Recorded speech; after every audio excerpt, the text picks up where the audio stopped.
Greetings, dear listeners. Hope you're all doing well. We're up here tonight in the historic Warehouse District, home of a lot of really fine old buildings, many of them built prior to the Great War, the First World War, and many of them built in the Chicago style. Now, what's the Chicago style, you ask? Of course you would ask that. Well, basically, lots of windows. Lots and lots and lots of windows. It's ideal if you've always wanted to throw somebody out of a window. It's a little more complicated than that, but basically, straight up, straight down, lots of windows. The Chicago style.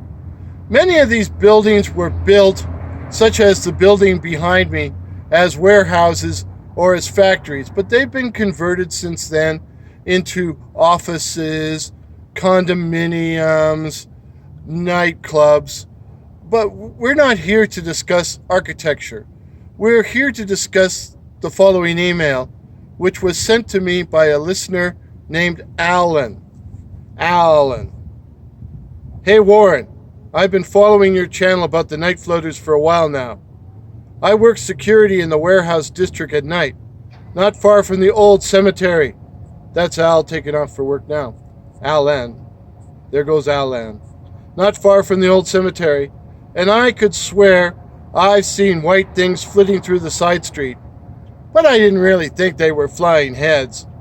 Gulls maybe, but heads. Yeah, right.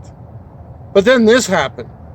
When I drive through the district, I keep an eye on anyone I see walking around.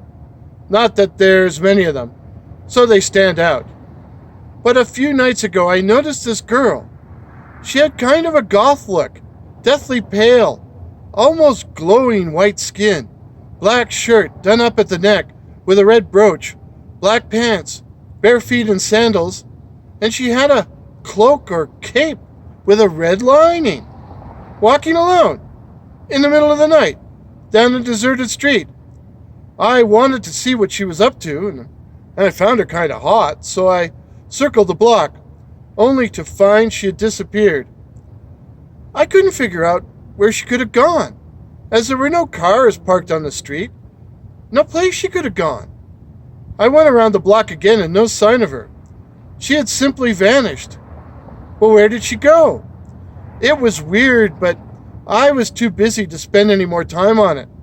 But over the next few nights, I saw her again, always alone, always on different streets, as if she was making the rounds of the warehouse district, which was deserted at night before the pandemic, and now, and every time I saw her, she would vanish into thin air.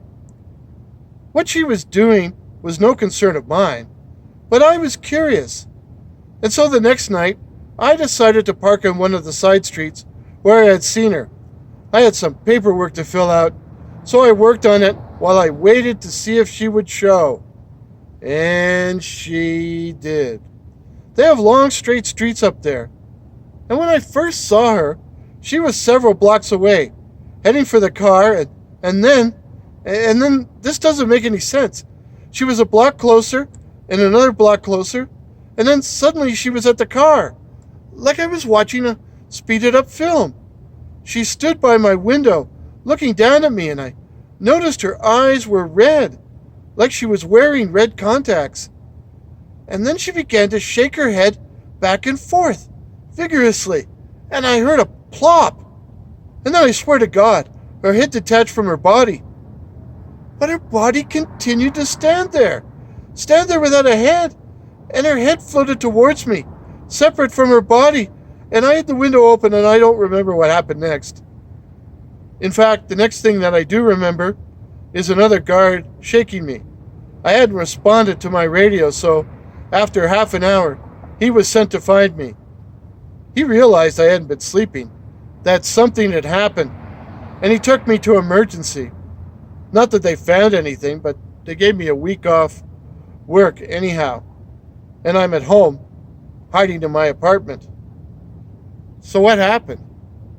I take it the girl was a night floater, but does she intend to harm me? I'm sure I saw her in regular street clothes when I went to the grocery store, following me around. She was wearing dark glasses and a COVID mask, but it was her. So is she after me? I'm afraid to go outside, even in daytime, and I don't know how I'm going to be able to go back to work. Although, I'll be working days now. What can I do to make them leave me alone? Well, Alan, that's kind of a tough question. But here's a few suggestions. Stay on the day shift if you can till wintertime. They're less active in winter. The night floaters are much less active in winter. And you should stay in nights and only leave your apartment with a friend or if you're with a group of people. Eventually, the night floaters may lose interest in you. But in the meantime, you should also carry around the secret weapon, sriracha hot chili sauce. But you know, I'm starting to think that maybe, just maybe, you should invest in some garlic as well. Have you checked your throat lately for any small wounds or puncture marks? It's kind of hard for me to check my throat with this, but Alan, you should check your throat to see if you've got any little puncture wounds, any little marks, because what you're describing sounds a lot more like a vampire encounter than your typical night floater encounter. What do you think, dear listeners? Was Alan attacked by a vampire or by a night floater? Or, and here's a new thought, are night floaters vampires? Let me know what you think in the comments below. And stay safe. Stay subscribed. Ring that bell so you don't miss any new material, any new videos. And please feel free to share any of my materials with anyone you like. If this is your first visit to my channel, my name is Warren, and I write and tell original ghost stories and original horror stories about cryptids like the night floaters and vampires. And let's all make like werewolves, vampires, and stay hungry. After all, we have sriracha hot sauce in case we encounter any spicy food or any food that needs spicing up.